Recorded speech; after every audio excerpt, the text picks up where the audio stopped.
તો મિત્રો ટ્રમ્પ હવે ખુલ્લા ભારતની વિરુદ્ધમાં બોલવા લાગ્યા છે અને પાછલા ઘણા દિવસોથી ટ્રમ્પે ટેરિફ મામલે જે ઉત્પાત મચાવેલો છે તેમાં હવે સીધા નિશાના ઉપર ભારત આવી ગયું છે।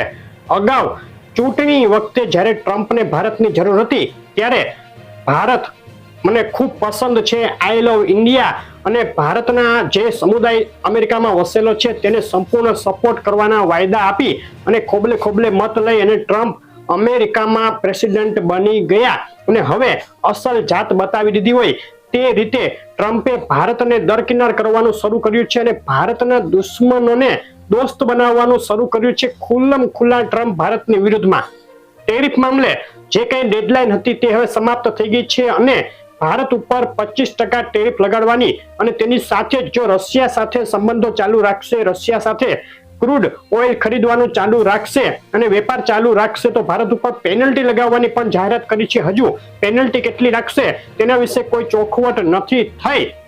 અત્યારનો જે કઈ સિનારીયો છે તે ભારત માટે ચોક્કસ નુકસાન કરતા ગણી શકાય। ભારત સરકારે ટ્રમ્પનું જે ટેરિફ દબાણ હતું, ડેડલાઇન હતું તેને ખાસ મચક ન આપી અને અમેરિકા સાથે ટ્રેડ ડીલ ન કરી જેનું ખુન્નસ અત્યારે ટ્રમ્પ ભારત ઉપર ઉતારી રહ્યા છે। પાકિસ્તાન સાથે દોસ્તીનો હાથ લંબાવ્યો છે, પાકિસ્તાનને ટેરિફમાં ઘણી રાહત આપીને 19% ટેરિફ કરી નાખ્યા છે। પાકિસ્તાનના ભારતના 25% ટેરિફ, પાકિસ્તાનને 19% ટેરિફ, બાંગ્લાદેશને 20% ટેરિફ, એટલે કે પાકિસ્તાન અને બાંગ્લાદેશ બંને ઉપર ભારત કરતા હાલ ઓછા ટેરિફ લગાવ્યા છે। હવે આનો સીધો મતલબ શું થાય? જે મિત્રોને ખબર ન હોય કે ટેરિફ એટલે શું તેમના માટે ટૂંકમાં એક માહિતી આપી દઉં તો અમેરિકામાં જે કઈ ઇમ્પોર્ટ થતો હોય સામાન દુનિયાભરના દેશોમાંથી, જેમ કે ભારત અમેરિકામાં નિકાસ કરે છે, અમેરિકામાં સામાન મોકલે છે, તો ત્યાં જે સામાન રિસીવ કરે એટલે કે ભારતનો સામાન જે લોકો ખરીદે તેમણે એ સામાન ખરીદવા બદલ વધારાની ડ્યુટી અમેરિકન સરકારને આપવાની તેને ટેરિફ કહેવામાં આવે છે।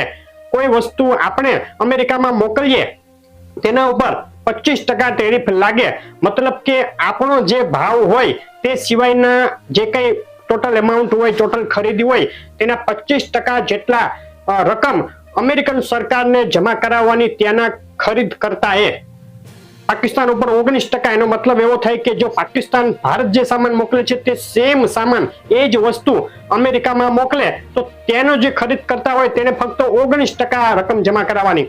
મતલબ એવો થાય કે ભારતનો સામાન પાકિસ્તાન કરતા અમેરિકાના જે કઈ ખરીદવાળા છે તેને 6% મોંઘો પડે।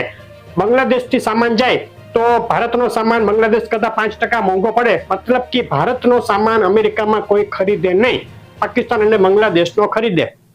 આ રીતે અત્યારે ભારતને એક ફટકો આપ્યો છે ટ્રમ્પે અને હજુ આગળ આમાં ઘણા બધા મોટા ફેરફાર આવી શકે છે। શરૂઆત જ કરી દીધી 7 દિવસની મોહલત આપીને, 7 દિવસ એટલે કે 7 ઓગસ્ટ સુધી આ ટેરિફ લાગુ નહીં થાય તેવી જાહેરાત કરી। હવે આમાં પડદા પાછળની વાત જોઈએ તો શું ખરેખર ટ્રમ્પ ભારત સાથે આ રીતની કોઈ દુશ્મની નિભાવી શકે છે કે નહીં? તો તેનો જવાબ ના છે।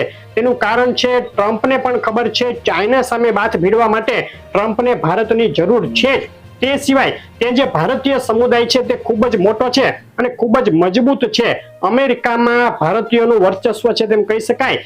તેને નારાજ કરવા ટ્રમ્પને પોસાય નહીં। ભલે અત્યારે કંઈ પણ કહેતા હોય ટ્રમ્પ, કંઈ પણ ટેરિફ નાખ્યા હોય, પરંતુ સમાધાન જ થશે, ટૂંક સમયમાં સમાધાન થશે, ટ્રેડ ડીલ થશે ભારત સાથે અને લગભગ ટેરિફ ઘટી જશે।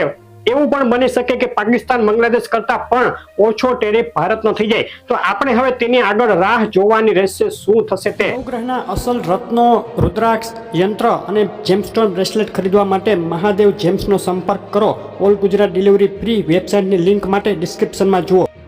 સોના ચાંદીના ભાવ ઉપર ફરીથી આવી જઈએ તો સોના ચાંદીના ભાવમાં પાછલા ઘણા સમયથી સૌથી મોટું ફેક્ટર જે અસર કરી રહ્યું છે તે ટ્રમ્પ જ છે। આપણે અગાઉની અપડેટમાં પણ કહ્યું હતું, અગાઉની અપડેટમાં આપણે ખાસ કહ્યું હતું કે ટેરિફ મામલે જે રીતના નિવેદન આવશે, જે રીતની ટ્રમ્પની ચાલ રહેશે તે મુજબ સોનાના ભાવમાં વધઘટ થશે। અને પાછલી અપડેટ જે આપણે મોટી અપડેટ 15 દિવસ પહેલા આપેલી હતી તેમાં ખાસ કહ્યું હતું કે સોનાના ભાવમાં ખાસ કોઈ મોટી વધઘટ નહીં થાય, એટલે કે ખૂબ જ વધી પણ નહીં જાય, ખૂબ જ ઘટી પણ નહીં જાય।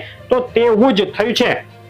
આંતરરાષ્ટ્રીય સ્તરે પાછલા સપ્તાહમાં સોનાના ભાવમાં એક ઘટાડો જોવા મળ્યો, એક કરેક્શન રૂપી ઘટાડો. તેનું એક કારણ ટ્રમ્પ જ હતા કે જે કઈ ટેરિફ ડીલ થઈ, યુરોપિયન યુનિયન સાથે ટ્રમ્પની ટેરિફ ડીલ થઈ, ચાઇના સાથે ટ્રમ્પે જે તેની ડીલ હતી તે આગળ વધારી દીધી અને બીજા ઘણા દેશો સાથે ટ્રમ્પની ટેરિફ ડીલ થઈ, એટલે કે ટેરિફ મામલે એક પોઝિટિવ સમાચાર આવ્યા અને જેને લઈને સોનાના ભાવમાં એક ઘટાડો જોવા મળ્યો. ડોલર ઇન્ડેક્સ જે છે અમેરિકાનો તે ખૂબ જ મજબૂત થયો. ડોલર ઇન્ડેક્સ અને સોનાના ભાવને સીધું કનેક્શન છે. ડોલર ઇન્ડેક્સમાં મજબૂતી આવે તો સોનાનો ભાવ ઘટે, ડોલર ઇન્ડેક્સ તૂટે તો સોનાનો ભાવ વધે. અહીં ટ્રમ્પના ટેરિફ પ્લાનને લીધે ટ્રમ્પ એક રીતે જીતતા હોય તેવું લાગ્યું. તેને લઈને ડોલરમાં ખૂબ જ મજબૂતી આવી અને સોનાના ભાવમાં જે પાછલો એક મહિનાનો ચાર્ટ જોઈએ તો જે $3440 હાઈ હતો તેનાથી ઘટી અને એક તબક્કે $3270 સુધી ગબડી ગયું સોનું, એટલે કે લગભગ $170 કડાકો બોલ્યો તેમ કહી શકાય. પરંતુ તેની સામે ડોલર ઇન્ડેક્સમાં જે મજબૂતી આવી ખૂબ જ, તેને લઈને ભારતીય રૂપિયો ડોલર સામે નબળો પડ્યો. ભારતીય રૂપિયો નબળો પડવાને લીધે આંતરરાષ્ટ્રીય માર્કેટમાં જે કંઈ ઘટાડો થયો છે સોનાના ભાવમાં તેનો લાભ આપણને ખાસ મળ્યો નહીં. ભારતીય બજારમાં 24 કેરેટ 10 ગ્રામ સોનું બિલ વગર અત્યારે 1 લાખ આસપાસના ભાવમાં વેચાઈ રહ્યું છે. 15 દિવસ પહેલા પણ લગભગ આ જ ભાવ હતો. ખાસ કોઈ મોટો ફેરફાર તેમાં હાલ જોવા મળ્યો નથી. વધઘટો ચોક્કસ મોટી થઈ રહી છે. પાછલા સપ્તાહમાં થયેલા ઘટાડા બાદ ગઈકાલે એટલે કે સપ્તાહના છેલ્લા દિવસે શુક્રવારે ડોલર ઇન્ડેક્સમાં કડાકો બોલ્યો અને સોનું થયું ફરીથી મજબૂત. લગભગ $60-70 જેટલો ઉછાળો જોવા મળ્યો. તેના બે કારણ હતા. એક તો હતું કરેક્શન કે જે સતત ઘટાડો થયો હતો તેમાં ફરીથી લેવાલી આવતા આ રીતનો ઉછાળો આવ્યો, અને બીજું કારણ હતું જે American non farm payroll data અપેક્ષા કરતા ખૂબ જ ઘટીને આવ્યા. જે અમેરિકન ઇકોનોમી ખૂબ જ મજબૂત છે તે રીતના ડેટા આવી રહ્યા હતા, દાવા થઈ રહ્યા હતા. તેમાં આ ડેટાએ મોટો ધક્કો માર્યો છે. નોન ફાર્મ પેરોલ ડેટા ઘટીને આવતા અમેરિકામાં નોકરીઓ ખૂબ જ ઘટી એવું સાબિત થાય, જે અમેરિકન ઇકોનોમી ડાઉન તરફ જઈ રહી છે તેવો પણ નિર્દેશ કરે છે. તેને લઈને ડોલર ઇન્ડેક્સમાં તુરંત ઘટાડો આવ્યો અને સોનાના ભાવમાં ઉછાળો આવ્યો. તો હવે આગળ આમાં શું થશે? આગળનું મોટું ફેક્ટર હજુ પણ ટ્રમ્પના ટેરિફ જ રહેશે. ટ્રમ્પનું જે ટેરિફ છે તે હજુ કંઈ પૂરું નથી થયું. ટ્રમ્પ હજુ નવા એલાન કરશે, નવી ચાલો રમશે, નવા સ્ટેપ કરશે. તેને લઈને અલગ દેશો સાથે ટ્રમ્પની હજુ પણ ટેરિફ મામલે જે કઈ માથાકૂટ છે તે ચાલુ રહેવાની છે.